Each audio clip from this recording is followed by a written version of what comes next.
언택트 시대에 비대면 예배를 통해서도 하나님 주시는 은혜와 감동이 있지만, 그럼에도 불구하고 현장 예배를 통해서 주시는 은혜와 감동은 좀 보너스가 있다라는 생각을 갖습니다. 그 중에 보너스 은혜가 있다면 서로 접촉하거나 또 많은 대화를 주고받을 수는 없지만 눈빛만으로도 또 서로 내가 당신을 기억하고 있고 당신이 또 우리에게 참 소중한 사람이라고 또 주고받을 수 있는 이 교제의 보너스 은혜가 이 현장 예배와 또 우리의 모임에서는 주어지는 것 같습니다. 아무쪼록 요즘에 비대면 시대를 통해서 또 이런 대면 예배의 소중함과 가치를 더욱더 깊게 깨닫게 하시는 그 하나님께서 함께 세상의 눈치와 조롱 속에서도 예배의 자리에 나와 있는 보도자들을 통해서도 우리에게 또 힘을 주시고 격려를 주시게 될 줄 믿습니다. 그런 의미에서 세상을 보기보다는 옆에 어려운 상황 속에서도 함께 우리 신앙으로 버텨내고 또 믿음으로 또 이 시국에서도 하나님을 사랑하는 성도님들을 바라보며 또 하나님 주시는 또 특별한 감동과 도전이 있는 그런 예배 외에 특별한 은혜가 주어질 수 있는 오늘 성일이 되어지기를 다시 한번 예수 그리스도의 이름으로 축원합니다. 우리는 매 주일마다 베드로전서를 통해서 고소영이 하나님을 기대하라는 말씀으로 하나님의 은혜를 나누고 있습니다. 베드로전서는 로마 시대의 핍박과 환난으로 인하여 소아시아에 흩어져 힘들게 하루하루를 살며 신앙의 길을 걸어가는 성도들을 위로하고 격려하기 위하여 보낸 하나님의 서신서 베드로를 통해서 보낸 격려의 편지라 말씀을 드렸습니다. 그래서 이 베드로 전서를 꿰뚫는 세 가지 키워드가 있다고 했죠. 한 번만 따라서 해봅시다. 고난, 살아있는 소망, 영광. 그래서 예수를 믿고 걸어가는 길에는 고난이 있어요. 부당함이 있어요. 그러나 살아있는 소망 안에서 하나님은 그 고난과 부당함을 영광으로 바꿔주신다는 이야기가 베드로 전서의 전체적인 요약과 줄거리라고 할 수 있습니다. 그래서 고소영이 하나님을 기대하라는 시리즈 제목으로 우리는 첫 주에는 산소망으로 버텨내라, 그리고 산소망으로 거룩하라, 산소망으로 자라가라, 그리고 산소망으로 자신을 알라는 말씀을 그동안 나눴습니다. 그런 의미에서 지난 주일에는 우리는 예수 안에서 변화된 우리의 정체성과 신분을 바로 아는 것이 중요하다는 말씀도 나눴습니다. 왜요? 우리의 신분과 정체성을 바로 알게 될 때 세상의 미움과 핍박 속에서도 기죽지 아니하고 당당하게 맞서고 살아낼 수 있는 소망과 능력이 주어지기 때문입니다. 그래서 예수 안에서 변화된 우리의 정체성과 신분을 하나님은 네 가지로 말씀을 하셨죠. 첫 번째, 너희는 택한 족속이라. 하나님이 선택한 특별한 존재들이라는 거죠. 우리가 하나님을 선택하면 우리의 연약함과 우리의 믿음으로 하나님을 놓칠 수도 있고 구원을 잃을 수도 있지만, 하나님 측에서 우리를 선택하셨기에 우리의 연약함과 우리의 무능함과는 달리 우리에게 허락하신 그 구원과 그 우리에게 허락하신 그 영생은 절대로 포기치도 아니하시고 변복도 되지 않는다라고 말씀을 드렸습니다. 두 번째, 우리는 왕 같은 제사장, 왕처럼 당당하게 하나님 앞에 나아가 예배드릴 수 있고 기도할 수 있고 또 하나님의 얼굴을 배울 수 있는 특권이 주어졌다 말씀드렸습니다. 그래서 비록 교회에서만 예배가 아니라 우리가 처한 그 삶의 현장을 하나님을 찬양하고 하나님을 생각하며 성실하게 살아간다면 그것이 삶의 예배의 현장이요 기도의 처소가 될 수 있다라는 이야기도 드렸죠. 세 번째, 우리는 거룩한 그분의 나라로서 하나님 나라 천국을 대표하는 우리는 대사들입니다. 그래서 우리의 말, 행동 하나하나가 품위가 있어야 되고 말과 행동 하나하나를 통해서 하나님이 얼마나 멋있는 분이신지, 아름다우신 분인지, 품위 있으신 분인지를 드러내야 될 또 동전의 양명소가 같은 거룩한 책임도 직무도 우리에게 주어졌다는 이야기도 나눴죠. 끝으로 우리는 하나님의 소유된 백성이기에 하나님이 붙드시고 보배로운 존재로 여기셔서 절대로 놓지 아니하시고 결국은 우리를 지키시고 보호하시고 책임져 주시는 그 축복된 존재들이라는 사실을 잊지 말고 세상에서 미움과 핍박이 있지만 하나님의 눈으로 우리의 정체성에 눈을 뜨고 기죽지 말고 당당하자는 말씀을 함께 나눈 적이 있습니다. 여러분, 그럼에도 불구하고 성도들은 이 세상에 사는 동안은 하나님으로부터 이러한 고귀한 신분으로 변화가 되어졌지만 어쩔 수 없는 것은 나그네라라는 현실적인 신분을 가지고 있다는 것도 우리는 알아야 됩니다. 그럴 때 있지 않습니까? 교회에 와서 하나님의 말씀으로 우리의 신분도 확인하고 정체성도 확인하고 또 하나님이 우리를 얼마나 귀히 여기시고 축복하실 건가에 대한 말씀을 듣고 여러분들 있을 때에는 참 용기가 생겨요. 믿음이 생기고 소망이 생깁니다. 그런데 그렇게 이 교회에서 그런 은혜를 경험한 후에 세상으로 나아가 6일 동안의 우리의 삶의 현장으로 가면은요, 우리는 괴리감에 빠집니다. 하나님 앞에서 우리가 택한 족속이고 하나님이 우리를 책임지시고 돌보시고 하나님의 사랑을 받는다고 하는데 세상에서는 여전히 나그네로서 미움을 받아요. 부당한 일을 겪을 때가 참 많다는 것이죠. 여기서 우리의 믿음이 혼란을 겪고서 또 어려움을 여러분들 겪을 때가 참 많다라는 것이죠. 문제는 나그네인 성도들은 어쩔 수 없이 이 세상에 사는 동안은 나그네로서 당하는 부당함들이 있다는 거예요. 이 세상의 사회 구조 속에서 주님 오시는 날까지는 살아야만 하는데 이 세상 사회 구조 속에서 예수 믿는다는 것 때문에 당할 수밖에 없는 부당한 일들이 우리에게 있음을 하나님은 우리들에게 말씀하고 있습니다. 특별히 오늘 위로의 서신을 받고 있는 이 소아시아의 초대교회 성도들에게도 나그네로서 어쩔 수 없이 세상과 사회주의 구조 속에서 겪게 되는 부당함들이 있었어요. 어떤 부당함들인가 하면 오늘 말씀을 보니까 크게 세상 제도와 불신자들과 더불어 겪게 되는 부당함, 고난, 그로 인한 딜레마가 있었습니다. 세상의 정부, 또 통치자들, 또 주인들, 요즘 이야기로 하자면 직장 상사들이죠. 그리고 믿지 않는 내 주위의 가족들과 또 이웃들과 더불어 살게 되면서 끊임없이 부딪히는 혼란의 정체성과 그로 인한 부당함들이 이 소아시아 교회 성도들에게도 있었다는 것이죠. 그런 의미에서 오늘 함께 읽었던 본문은 좀 이런 말씀이에요.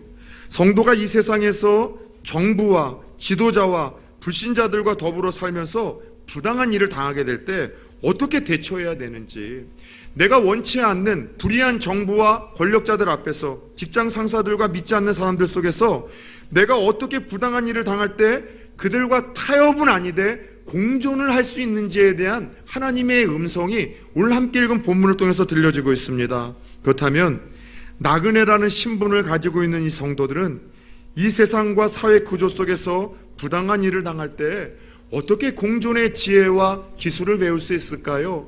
오늘 하나님이 우리에게 두 가지 큰 원칙과 지침을 가르쳐주고 있습니다. 첫 번째, 따라서 해봅시다. 세상의 제도에 순종하라. 이것이 오늘 13절에서 15절 말씀이에요. 세상에서 만들어진 모든 제도, 왕, 총독, 정부, 심지어 그 주인들에게 순종하라고 하나님께서 말씀을 하십니다. 여러분들 이런 말씀을 들을 때 좀 불편하지 않습니까? 내가 지지하지 않는 정부에게 순종하라고, 내가 뽑지 않은 대통령에게 순종을 하라고, 내게 무언가 불이익을 끼치고 또 불의함을 보였었던 권력자들에게 순종하라고, 게으르고 까탈스럽고 또 공의롭지 못한 직장 상사에게 순종하라고, 이런 말씀을 들을 때 조금 여러분들 거부 반응이 생기는 거는 앞에 있는 이동하 목사의 마음뿐입니까? 사실 이 말씀을 받았었을 소아시아 교회 성도들에게는 거부감이 우리보다도 2배, 3배는 더했을 거라 저는 확신을 합니다. 잘 생각해 보세요. 오늘 이 말씀을 받고 있는, 편지를 듣고 있는 성도들의 상황이 어떤 상황이었었습니까?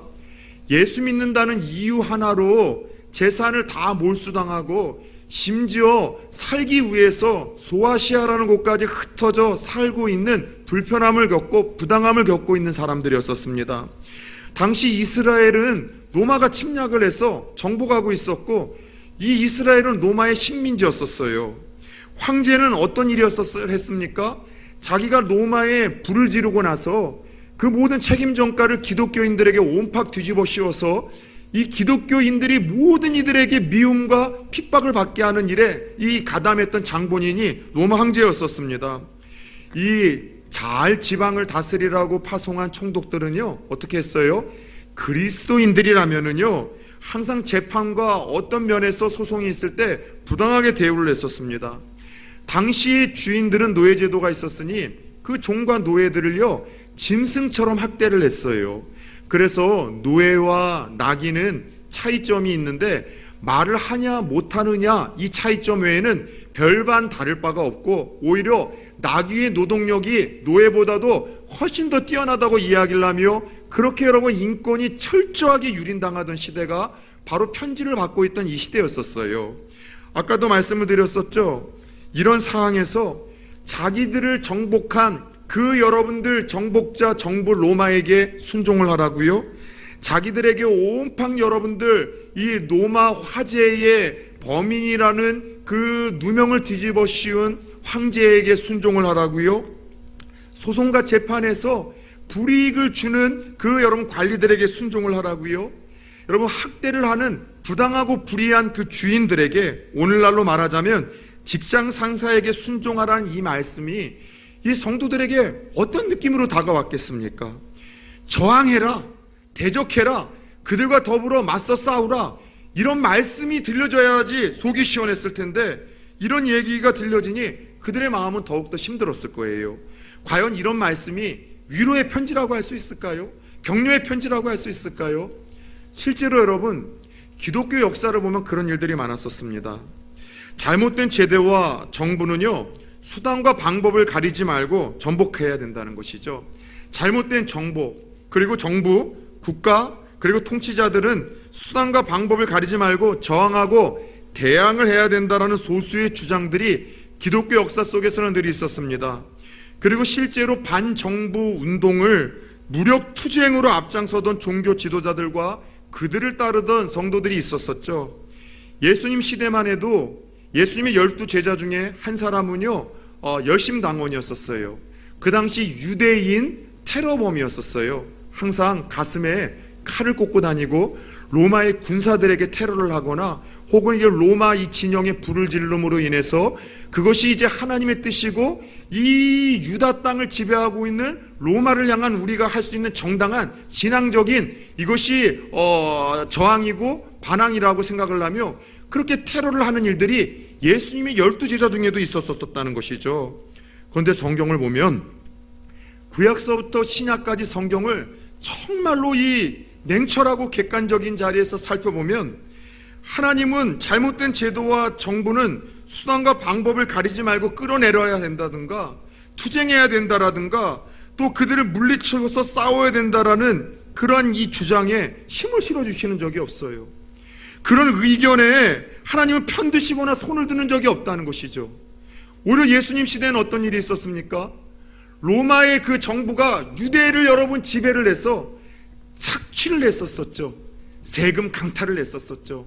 그럼에도 불구하고 예수님 뭐라고 이야기를 합니까?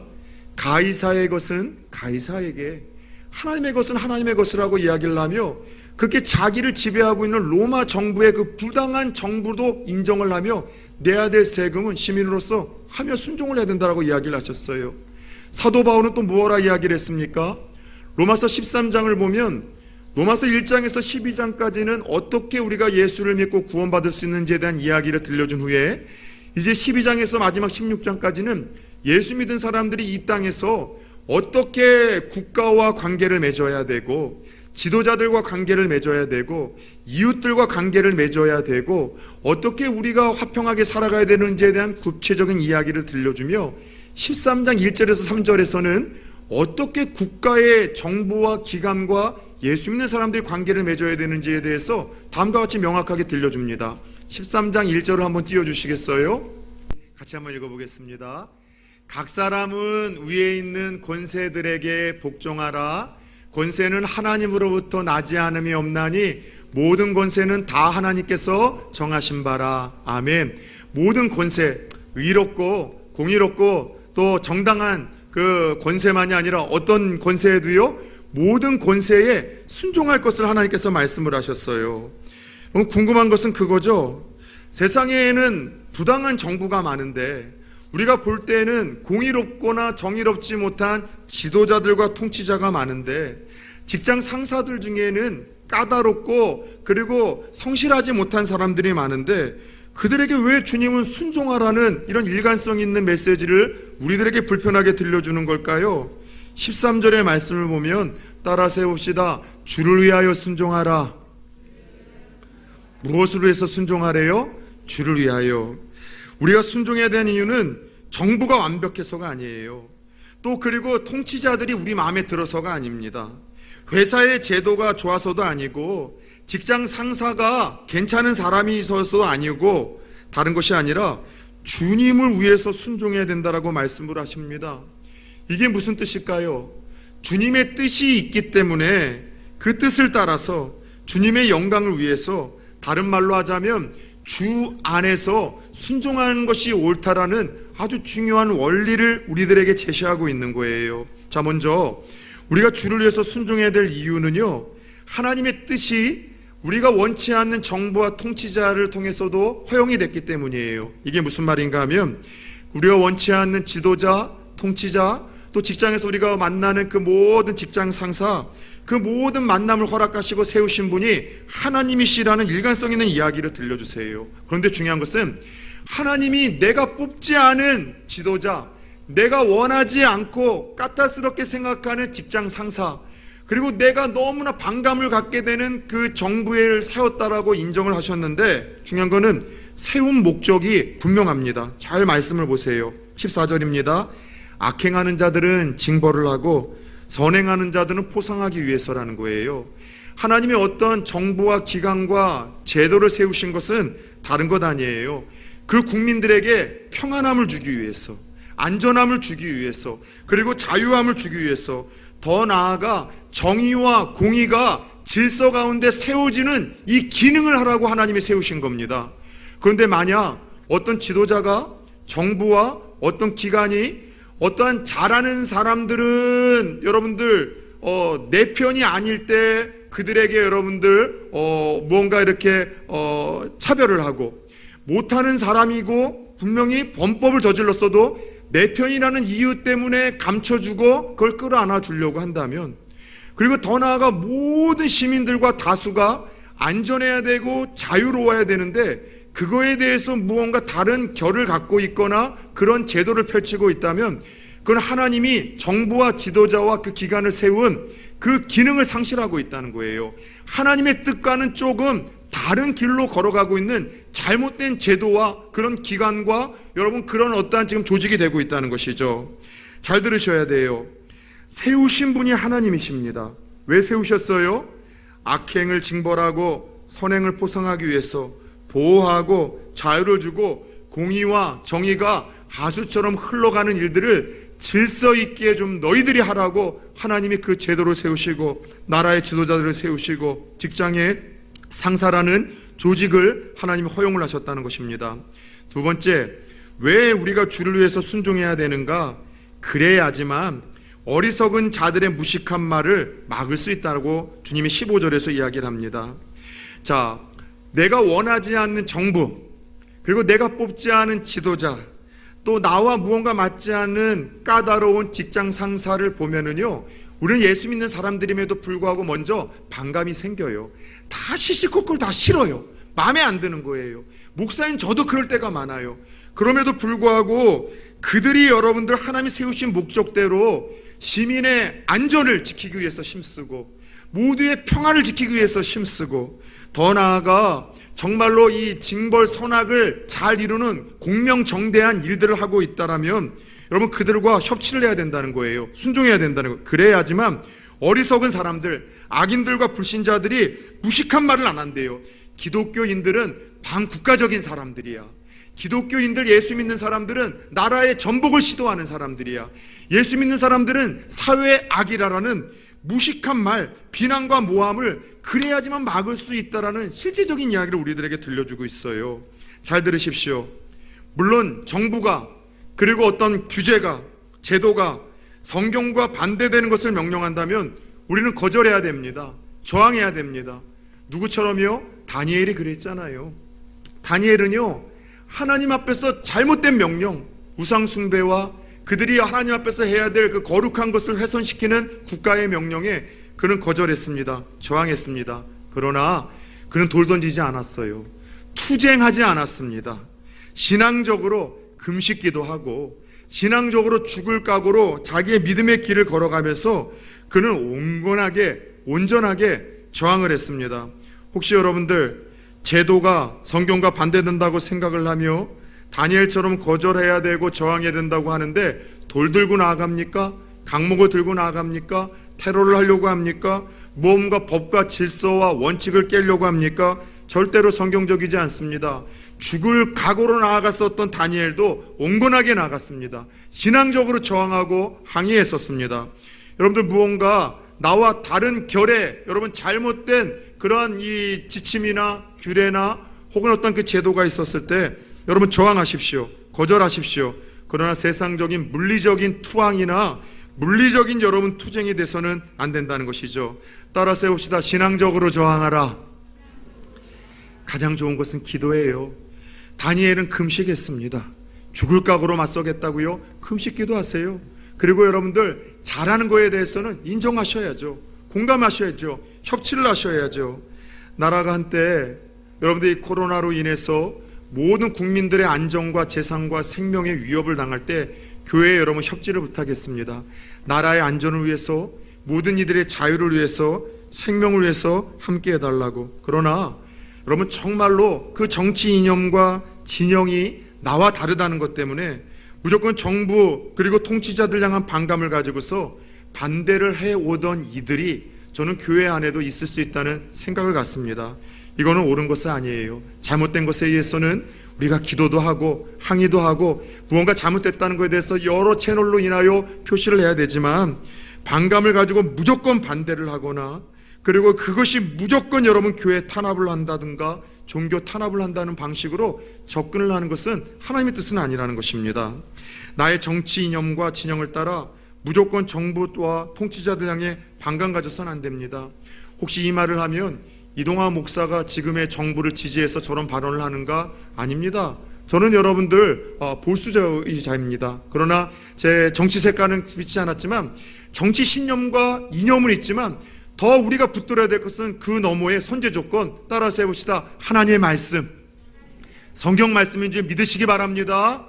우리는 성경 말씀으로 이 정부와 어떻게 관계를 맺어야 되는지, 하나님의 보편적이고 일관성 있는 그 메시지를 통해서 어떤 선지자적인 것으로 자기를 포장하며 신령하게 자기를 포장하며 떠드는 한두 목사들의 이야기가 아니라 성경 전체에서 하나님께서 말씀하시는 일관성 있는 메시지를 통해서 어떻게 정부와 어떻게 국가와 어떻게 통치자들과 직장 상사들과 관계를 맺어야 되는지, 우리는 정치 이념이나 어떠한 나의 이 사상이 아니라 말씀을 통해서 정리해야 될 사람들이 우리 예수 믿는 사람들이라는 사실을 기억하시기를 축원합니다. 여러분 다시 한번 말씀드리겠습니다. 정부가 정말로 하나님께서 세우셨다면 하나님이 세우신 그 목적대로 공의롭고 정의로운 정부가 될 수 있도록 기도해 주십시오. 잘못된 길이 있다면 여러 모양으로 여러분들 청와대 게시판에 가서 여러분의 마음을 드러내 주세요. 그리고 너무나 답답하다면 금식하십시오. 더 나아가 잘하는 것이 있다면 존중해 줍시다. 또 그리고 모든 국민들의 생명과 자유와 안전을 위해서 정부가 힘쓰는 것이 있다면 여러분 교회와 성도들이 협력해야 됩니다. 도와줘야 됩니다. 존중해 줘야 됩니다. 이것이 정부와 국가와 통치자들과 직장 상사들과 예수 믿는 성도들이 나그네로서 여러분들 맺어야 될 공존의 지혜와 삶이라는 것을 가슴에 새길 수 있기를 축원합니다. 직장 상사가 혹시 비신앙적인 일을 요구합니까?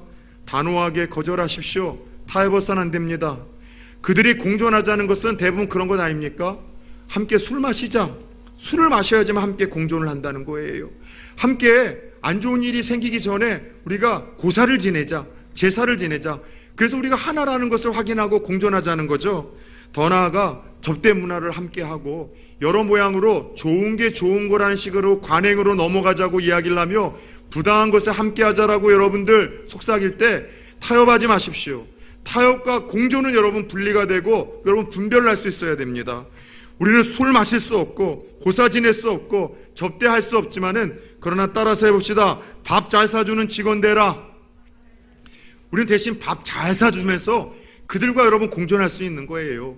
술도 안 마시고 여러분들 접대도 안 하고, 더 나아가 여러분들 우리는 고사도 안 지내고 밥도 안 사주니까 욕먹는 거예요.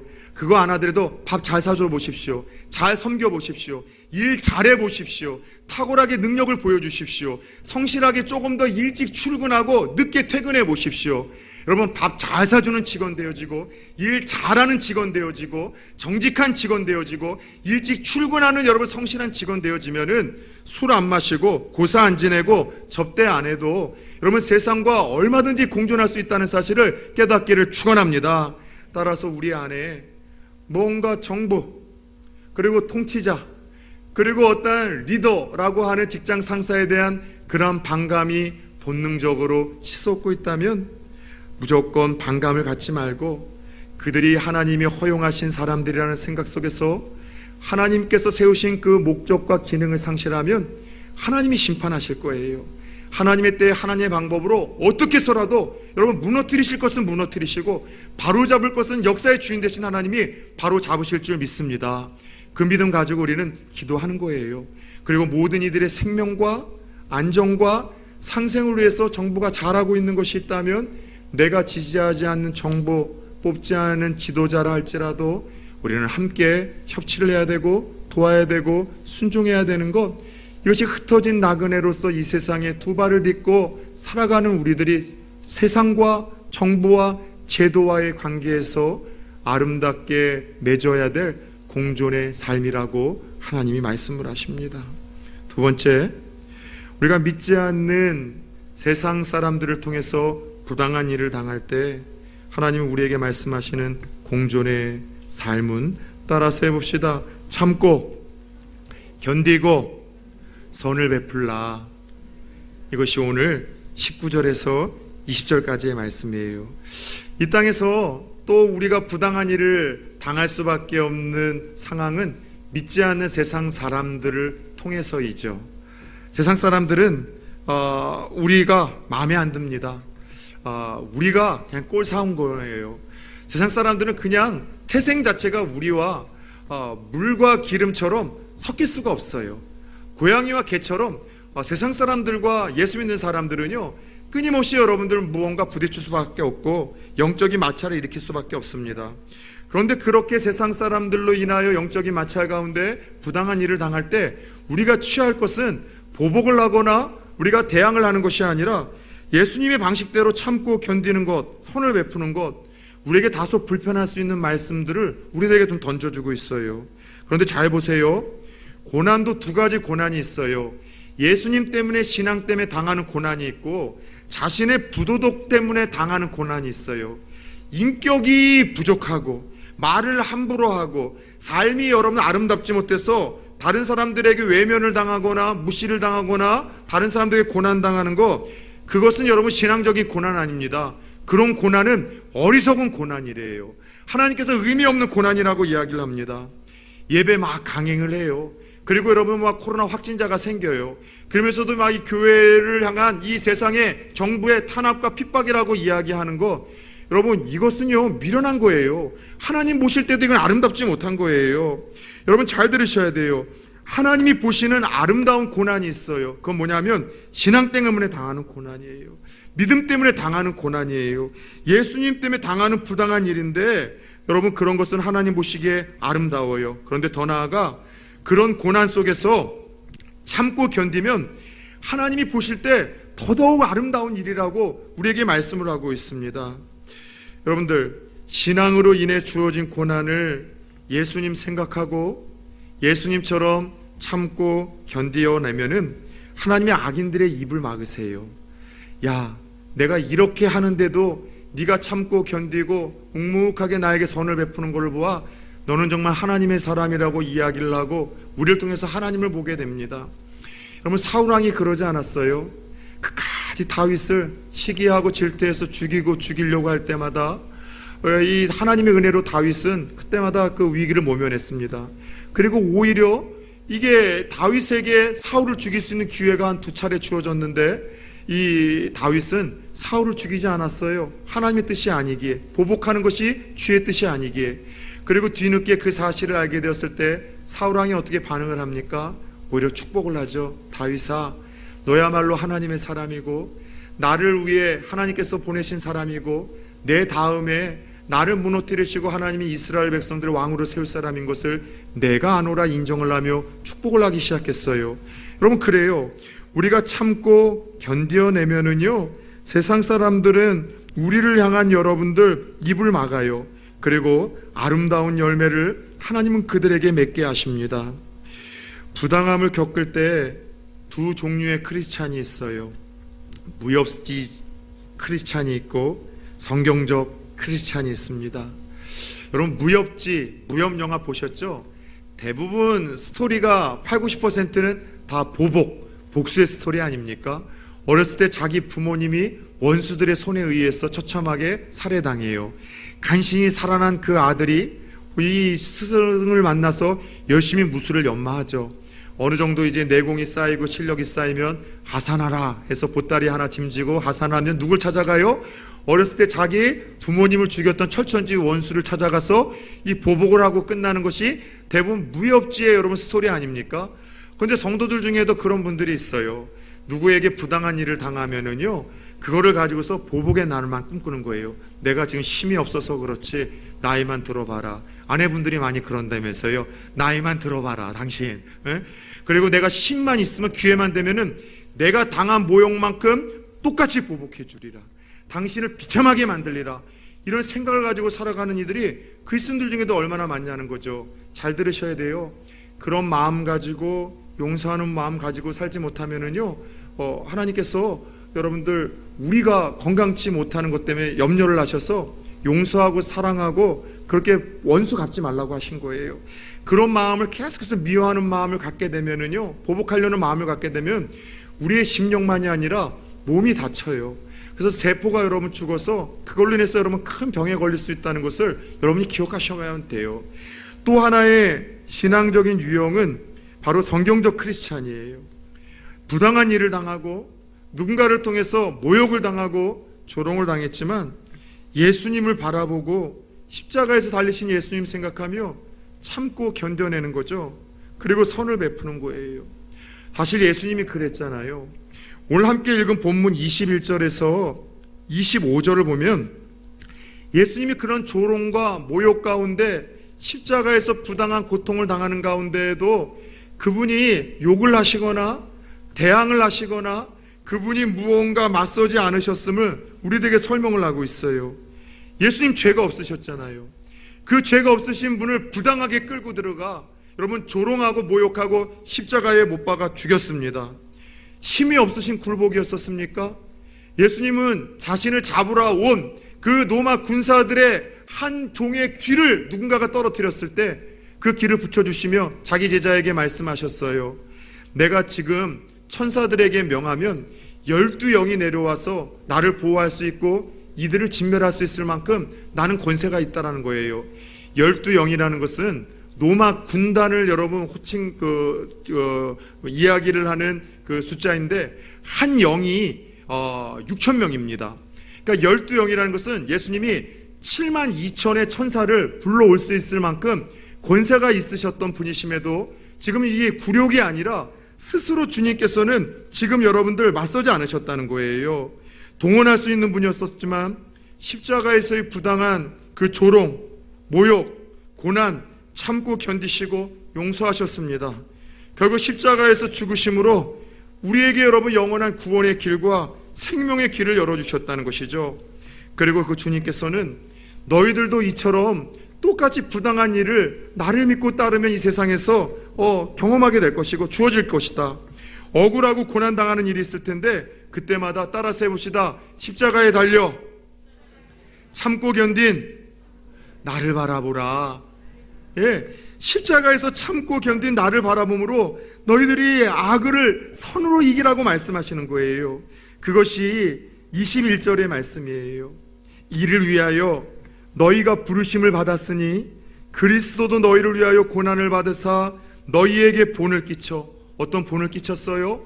무협지적인 삶이 아니라 참고 견디고 선을 행하는 이러한 삶의 본을 끼침으로 말미암아 우리를 따라오라 말씀하셨다는 거예요. 여러분 잘 들으셔야 돼요. 우리 신앙인 믿음은 언젠가도 이야기를 했던 것처럼 예수를 만나는 것이에요. 예수를 만남으로만 신앙과 믿음이 시작됩니다. 예수를 나의 하나님, 나의 구원자로 인정하지도 못하고 만나지도 못하고 확신도 하지 못하고 있다면 그것은 신앙생활이 아니라 종교생활이에요. 예수를 만나는 것으로 참 신앙생활, 참 믿음생활이 시작이 됩니다. 더 나아가 참된 신앙과 믿음은요, 여러분, 내가 만난 그 예수님 흉내내는 거예요. 그분의 말, 그분의 선택, 그분의 가치관, 그분의 삶을 흉내내면서 조금씩 예수님 닮아가는 것, 그것이 신앙이고 믿음이라는 것을 여러분 잊지 않으셨으면 좋겠어요. 우리 주님이 그 이야기 하시는 거예요. 그것이 나를 따르는 제자의 삶이고, 그 삶이 하나님 보시기에 아름다운 삶이고, 그 삶이 선한 열매를 맺어 아주 덜이고 느리지만 세상을 변화시키는 능력과 원동력이 될 것이라는 이야기를 우리들에게 하시는 거예요. 여러분, 참 놀라운 건 뭔지 아세요? 이 불편한 말씀, 이 부담스러운 말씀, 반감이 생기는 이 말씀을 초대교회 성도들은 고난과 부당함이 우리보다도 가득한 상황에서도 이 말씀을 하나님의 말씀으로 받고 순종을 했다는 것입니다.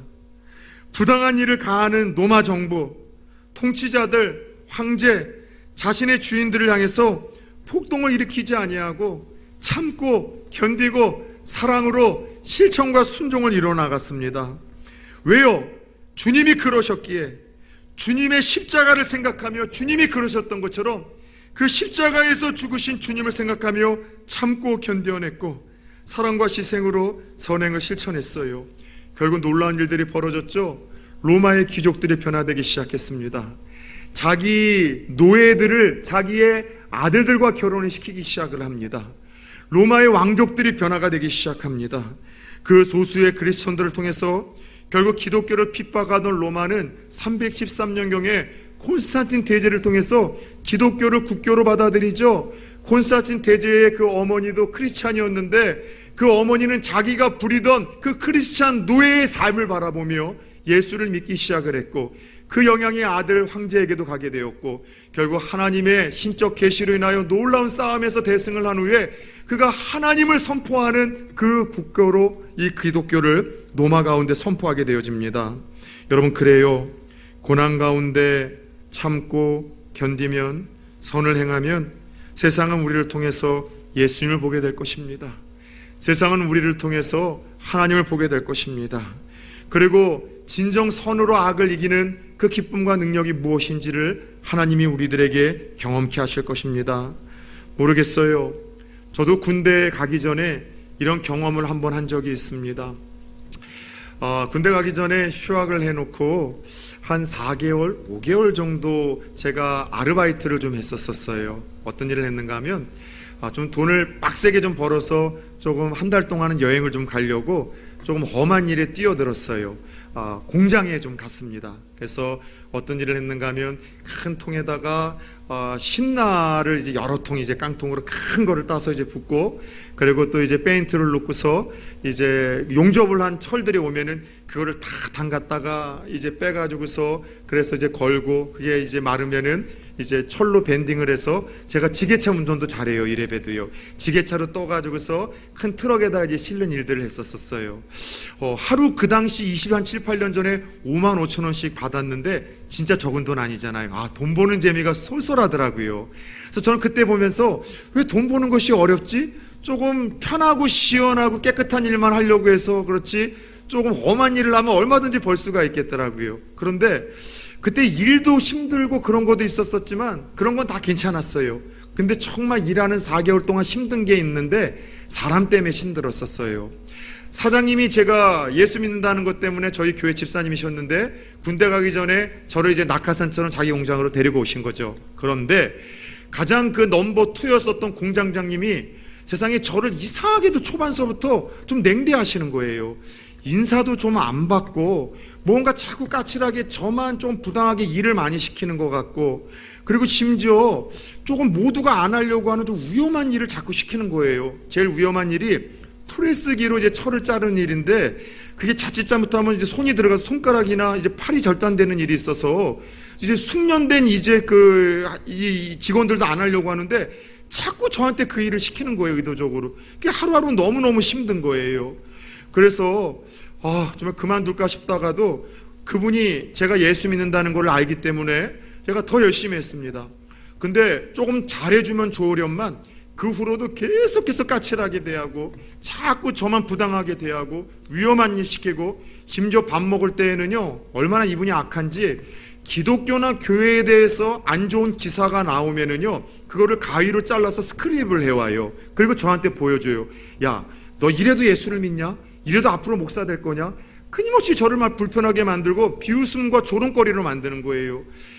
계속해서 이 더럽고 치사한데 일을 해야 될까? 그런데 제가 목회자의 길을 걷는 신학생만 아니라는 것, 그것만은 이었었어도 제가 때려쳤을 텐데, 이분이 제가 신학생이라는 걸 알고 예수 믿는다는 걸 알기 때문에 이렇게 핍박하는 걸 알기에 그냥 멈출 수가 없었었죠. 더 오기로 열심히 했어요. 성실하게 했어요. 웃으면서 했어요. 그렇게 일이 끝나고 마지막 군대를 가기 위해서 마지막 일을 하는 날, 오히려 이분이 그 뒷자리를 좀 만들어 주시더라고요. 어느 한 집에 가서 족발을 사주시는데 술을 거나하게 드시고 나서 처음으로 제 옆에서 이야기를 하더라고요. 우리 아버지 어머니가 예수 믿었다. 우리 아내도 교회 다닌다. 그런데 여러 모양 여러 이유 때문에 그러고, 또 자기의 가정이 자기 아버지 목사 때문에 어떤 상처를 받은 게 있는데, 그래서 예수 믿는 것들이라면, 목사들이라면 지긋지긋한데 네가 그 신학생이라는 얘기를 듣고서 더 정내미가 떨어졌다. 그런데 마지막 한마디가 저를 울컥하게 만들었어요. 그런데 내가 지켜보니까 너 같은 하나님이라면 내가 믿고 싶다. 너 같은 제가 믿는 하나님이라면 내가 믿고 싶다는 그 얘기를 한마디를 하는데 울컥하게 만들더라고요. 그리고 그렇게 이제 2년 6개월 동안 군대를 다녀왔고, 잠시 또 학교 복학하기 전까지 시간이 주어지길래 그 사장 집사님한테 얘기를 했더니만 요즘에 일자리가 좀 필요한데 잠깐 와라 그래서 갔는데 놀라운 일이 생겼어요.